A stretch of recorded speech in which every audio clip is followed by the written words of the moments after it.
Hey everyone, I'm Stephanie, and I believe that all readers should read children's literature, especially adults. So that's what we do on the KidLit Love podcast.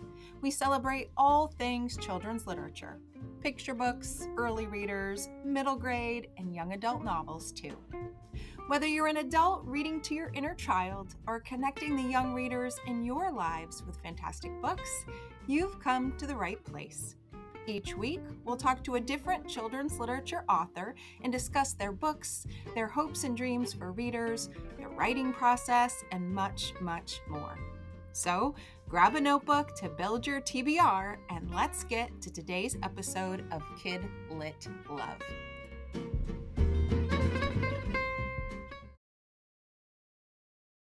Hey everyone, welcome back to another episode of the KidLit Love podcast. I'm Stephanie Affinito, your KidLit loving host, inviting you back for another bookish conversation with a children's literature author. Today I'm talking with Britnee Meiser. She's here to talk about her middle grade debut novel, All the Bests, a book that is told through letters and playlists and memories and follows two teens as they struggle with a changing friendship. I loved the format. I loved the characters, and there is so much to unpack here. So we're just going to get right to the episode. Britnee, welcome to KidLit Love. I'm so glad you're here today. Thank you, Stephanie. I'm so happy to be here. I'm doubly excited because not only did I love the book, and I can't wait to talk about it with you, but I just love when a book is a debut, whether it's a first-time debut or a genre debut. Especially middle grade, because that is the genre that has my heart. I'm just so excited to talk about it. But before we get to your book, I would love for you to talk a little bit about you, especially if you are a new author to other listeners. Give us a little bit of your story. How did you get here to children's literature and this debut? Sure. I got my start, I would say, back in college. I had a professor that I took a writing youth literature class. Siobhan Vivian was the professor's name. She's also a writer. And that was the class where I started working on my first young adult novel and realized, like, okay, this is what I really want to do. Yeah. So fast forward a few years, moved to New York, started working at a children's bookstore, Books of Wonder in the city. Really honed my love, not just for YA, but for all genres. That's where I think I really discovered middle grade. But didn't publish anything for a little while. I got my start writing as a career, actually writing for a music blog called The Wild Honey Pie. So maybe you can see some of those influences in the book. I was Sure doing, can. yeah, I was doing a lot of journalism for a while working on my passion project, my novels on the side. And got my, I don't know if you want to call it a big break, but got my break with my chapter book series, which is a peculiar. I wrote that under a pen name. It was something that I auditioned to write. So it was kind of an unconventional process for me. But that's what opened the door to my relationship with my editor and what allowed All My Best to come to be. Wow, I didn't know that that was a thing, Yeah. auditioning to write. Mhm. Uh, Simon and Schuster kind of came up with the idea in-house and was looking for a writer to bring it to life. So that's it's kind of I'm not sure how common of a practice, but it's definitely something that they do. Well, it seems ideal, right? They're kind of scanning and canvassing all of the people who want to be in this space. You are getting to practice and write and put your work in front of people and then readers get to enjoy it. Oh, I'm gonna have to spend some time down that rabbit hole learning about that whole process. I love that. It's so interesting. Yeah. So I love that that led. Well, it sounds like there's a couple of dominoes, right? You figured out your love in college. The bookstore, I imagine, was such a wonderful piece of the puzzle. Yeah. Move into this auditioning to write, and that's just setting you up for the next step, which is the novel that we're here to talk about today, All the Bests. I gave listeners a little sneak peek into it in the preview. Um, there's a lot of things I loved about the book, but hands down, the format. I just loved the format, and I'll let you explain a little bit of what the book is about in your own words. But I love novels that are told from alternating perspectives. And we we have two, but technically three sections in the book. But the fact that each of the chapters started off with a song and little handwritten notes. Oh, you just had my heart right from that first page when I saw that handwritten font. So I would love for you to tell listeners in your words, what is the book about? Without spoilers, of course.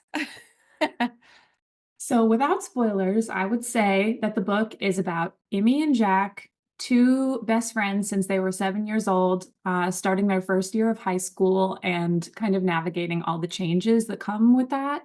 You know, new friends, new social scenes, first crushes, first kisses, all of all of the transformative things that make that shift to high school so prominent in the minds of 14-year-olds. And that's all happening while they're starting to figure out that their feelings for each other might run a little bit deeper than they thought. And I'm glad to hear you say that you love the format because that was definitely a labor of love on my part. It was super difficult. The book is split into two sections, as you know, Emmy's and Jack's, and there's a lot of overlapping timelines that happen. So it was really tedious for me to get it exactly right. You know, like if I changed one thing in Emmy's section, I had to cross reference it with Jack's section and make sure that it was right. So it was a lot of back and forth. Yeah, I admit as a reader that did not even cross my mind what that must have been like in a revision process. I've said in the podcast before, that one quote about hard writing making for easy reading would have never known the level of difficulty that would have caused, but you're right. They did flow so seamlessly. And I've got to say, I didn't expect the shift. I just dove into the first page. I just love when I can just, not expect something. So I was reading Emmy's story and it was moving along. And then all of a sudden I turned and I thought, oh, now I get Jack's version. This is wonderful. And then the book just, I felt like I devoured it at the speediest of rates because I was familiar with what was going to happen, but now I was getting that inside view of, well, why did he say that? And why did he run away? And why did this happen? All of the pieces just fell together so beautifully in that section. It was such a wonderful surprise for me. Oh, thank you. Thank you so much. Is that, Miscommunication. oh, Oh, sorry, go oh, no, ahead. no, no, you go ahead. I'll save my question.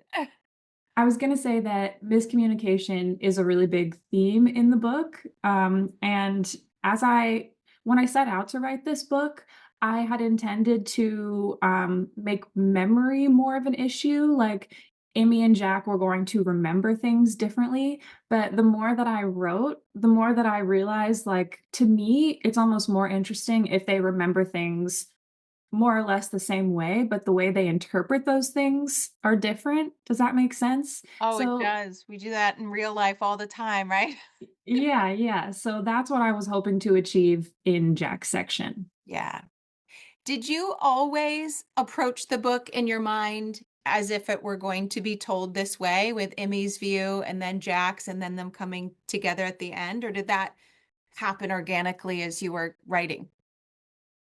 It pretty much was always going to be that way. I knew that I wanted you to get Amy's side of the story first because, again, she has a very specific idea of what she thinks is going on. And then I wanted Jack's side to fill in the blanks. Yeah. So in those stories, what I loved, and it's what I love about, I think, all really good books, is that there are so many different entry points for a reader to find a place for themselves here. You've got so many layers, I would say, or maybe themes is another word that don't complicate the book, but just make it so accessible to anyone picking it up. And so there's a couple of things that I wanted to bring up so that readers, listeners kind of really understand and know just how many readers could really connect with this book. And I don't know which one I want to start with first. So I'm just going to start with the whole weirdness idea, right? That Emmy feels weird and Jack has been, weird. And it's this embrace your weird kind of vibe that I think every reader has felt about themselves at one point, especially the age group that will likely be reading this. It is just such a difficult time. So I'd love for you to talk about that as being such, at least for me as a reader, it was such a prominent theme to embrace your weird, to be you, to be authentic, and to not change, right? Just because someone else thinks you should, or not feel bad about what you feel inside. So I'll stop talking. I would love for you to say a little bit more about that, because it was just such an important theme for me. Definitely. I mean, something that I can relate to as well.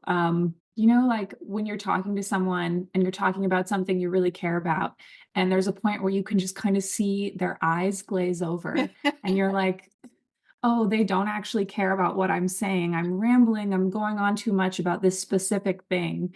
That's something that I feel like has happened to me my whole life, as I'm sure it happens to everyone. With Emmy's specific quote unquote weird little quirks, a lot of them are things that are just pulled directly from my own brain, like her obsession with dead queens, for example. That's something that I just talk about all the time. So and something that I guess not a lot of other people care about in the same way. Um, so yeah, I really like that idea of Jack being Emmy's safe space in that way of um knowing her quote unquote weird qualities and loving her because of them, not wanting her to change who she is. And I think, I mean, certainly both characters have their own elements of weird, as everyone does. But with Emmy, it was really important because that was sort of how I honed in on her character. Um, I would say that my first write through of her, I had a pretty easy time. Or so I thought, because I thought I knew who she was. But the more drafts went on and the more I spoke with my editor, it was leaning into her weird little quirks that really brought her to life. Yeah. Like in the first chapter, she talks about a bully she had when she was in first grade and how she hissed at the bully. And like that wasn't something that was in there originally, but my editor was like, "Oh, you should make her hiss at the bully." And I was like, really? But then I realized, like, yes, that's what I should do because Emmy's always going to lean in.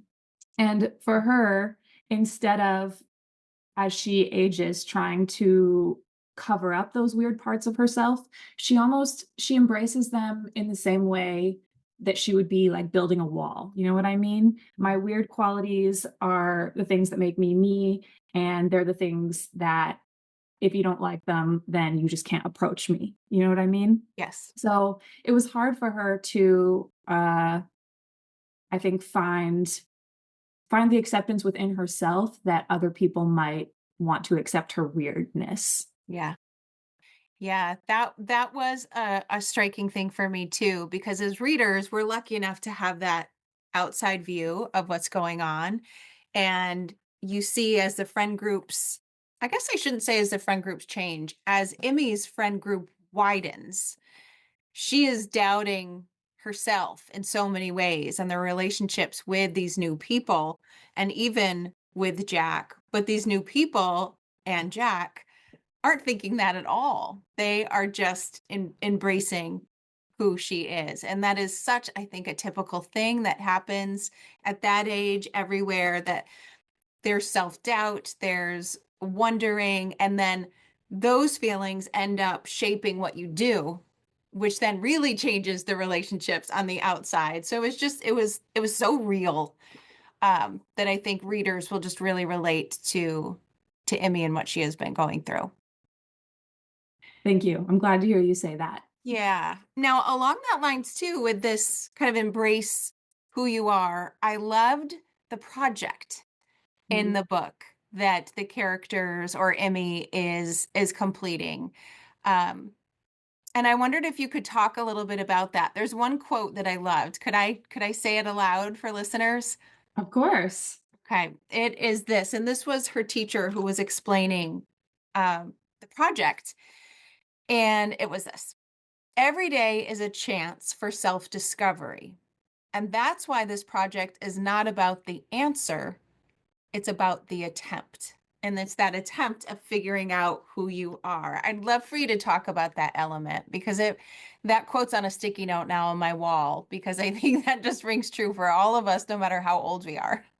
Uh, well, what I think is kind of funny about that quote is the next line, which is the way Emmy reacts to it. She kind of like rolls her eyes and is like, "Ugh, I don't want to do this. I don't want to reveal my ushy gushy inner self to my classmates." Um, but as it turns out, that self discovery element is important, not for other people, but for her. It's, it's I guess, kind of hard to talk about without spoilers, but I'll try my best. Emmy's journey is one of self-discovery, very literally, I would say. Yeah. So I guess it's specific to her journey with her family, but I think also in her friendships, in her life, um, finding out who she is an important thing for her to accept herself. I'm glad you mentioned that because I was going to bring it up, and I don't think it's a spoiler because it's pretty soon in the beginning of the book where we find out, I guess you could say, an untraditional family. It's mom, it's Emmy, and Emmy was conceived through IVF and is very matter of fact of, I don't have a dad. I was born from an egg, right in the beginning. And that's when I realized I was going to love Emmy Mhm. because it was just so matter of fact. And here it is. And I don't think I've read another book at this level that has that, which I imagine so many readers, so many families might really appreciate. Yeah, I think that non-traditional families are just as common today as traditional ones. Yeah. So it was important for me to represent that. Yeah. Yeah. That's why I love being able to jump into the world of a story. Number one, you might find yourself there and see other characters that have your situation, have your family, have whatever. But I also love that it just gives everybody a chance to remind themselves that this is reality, right? And the pages of our book should be filled with what reality actually is so that readers can feel comfortable in the pages. And so I have book lists all over the place. I've got notebooks full of book lists that help me recommend them to readers. And your book's in a couple of lists, but one of them is for that reason, to really highlight the beauty of all sorts of families. Let's talk about Jack a little bit and Jack's anxiety. I thought that was a very important theme of the book as well. Tell us a little bit more about how and why you decided to thread that inside of his half of the book. Yes, well, I have anxiety. It's something that I've dealt with my whole life. Yeah. And I think specifically, I wanted to have that be something that Jack is dealing with, because one, mental health support, I feel like for boys is maybe a little bit less talked about. Mhm. There's this idea of how boys should be, I'm using air quotes here, keeping their emotions inside, etc., not talking about it. But obviously for Jack, that doesn't work. That's not feasible. And I think another thing with Jack is he's really his self-worth is really tied up in his idea that he needs to be the best. Soccer is a huge part of his life and he wants to be the best at it. And if he's not the best, then that reflects on who he is to himself. Oh, I suck at everything. No one will love me. Yeah. Things like that. And that all kind of gets twisted up in his anxiety and leads to some really sad scenes. They were sad for me to write, but important too, I think, because hopefully a lot of people will be able to learn from Jack's mistakes, I guess, and find comfort in the fact that if you are going through anxiety, if you're experiencing anxiety, it can feel really isolating, but you're not alone because other people, other kids are going through the exact same thing. Yeah. And through reading about Jack's story, as Jack learns a few ways to cope, to support himself, to have better conversations with his family members, perhaps about what's going on in his head, I feel like readers end up with those same tools in their toolboxes. And as someone who also has anxiety, it's this is just it's so common, right? I think more people, I could say everybody deals with anxiety in some sort of form, but seeing how Jack dealt with it first in not so proactive ways, and then how there is a particular event that just kind of it shows him and everyone else that he deserves that kind of support, and then to see him on that path forward was it it's such a journey that the character takes, but one that I imagine a lot of your readers have taken, so it will certainly be a point of connection for them. Yeah, I hope so. There's a scene in the book where Jack is talking to someone about mindfulness exercises, and I explain what that is and give an example.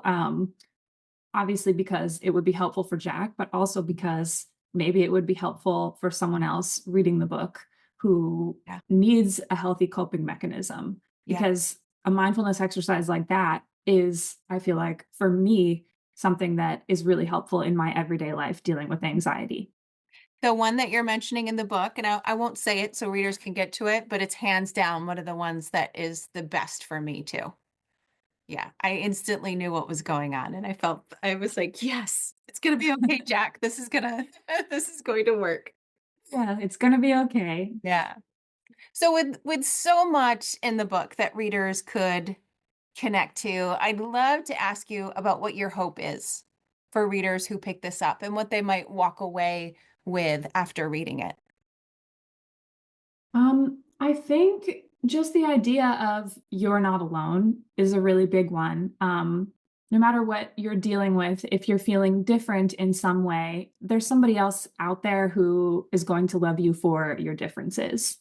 And if you're coping with something like anxiety or something else that's hard, talk to someone because bottling it up is not going to make it go away. Um, and kind of like we already talked about, embrace your weird Yeah. because your weird is what makes you special. Yes. That's my favorite phrase, I think, to think about your book is to happily embrace our weird. Now, I know this book released just not too long ago, but there's another one in the works coming out, right? Could you give us a sneak peek into that? Yes. So that book is called Jane Stays Dreaming. It's another upper middle grade romance, ninth grade again. And it's been super fun to write. Um, it's about a girl who is sort of shy in real life, but has this larger than life online blog. It's anonymous, where she gives people advice, and reality and fantasy kind of collide when she realizes that somebody who's asking her for advice is someone she knows in real life who has a crush on her best friend. So in my head, I've been kind of thinking of it as if if the protagonist from Jane Austen's Emma was a tween and on Tumblr in 2012. I love it. Just the you have the perfect elevator pitch for that. I could just see all the layers of complexity going on in this one story. Oh, it sounds Yeah. wonderful. When can we expect that one? That one will be out next fall from Simon and Schuster. So, or I guess depending on when this airs, this fall. Fall 2025. There we go. Fall 25. Perfect. I will be sure to look out for that one. Oh, this It's was been such a Oh, go oh, ahead. I was just gonna say, it's been really fun to write.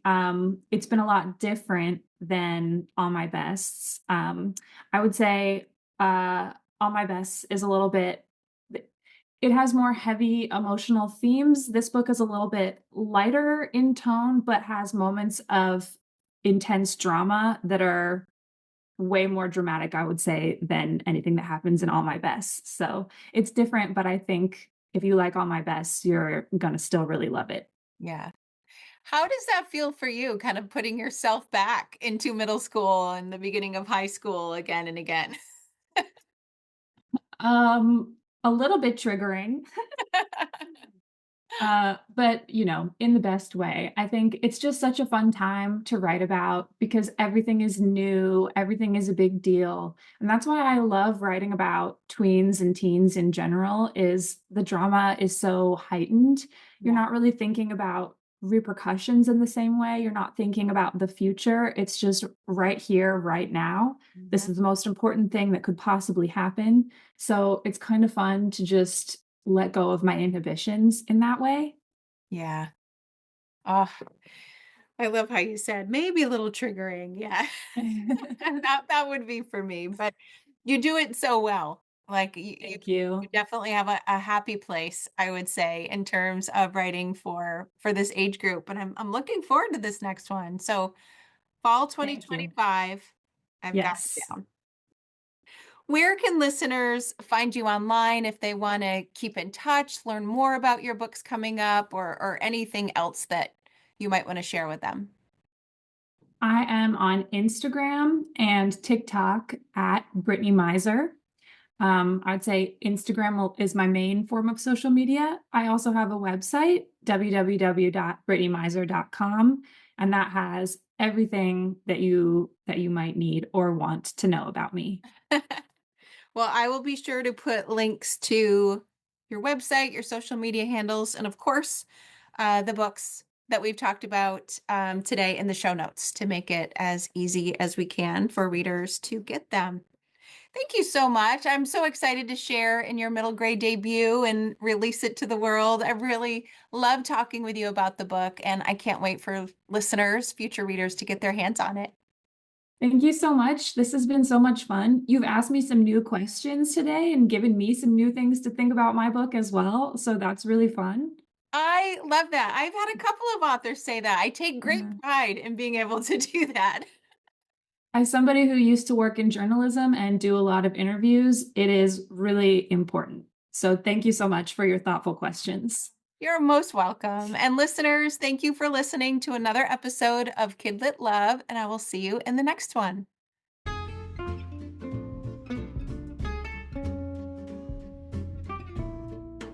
Thanks for listening to today's episode of the KidLit Love podcast. You'll find links to all the books, resources, and ideas mentioned in the show notes at alitlife.com. And if you want more, you might like to listen to my other podcast called Get Literate.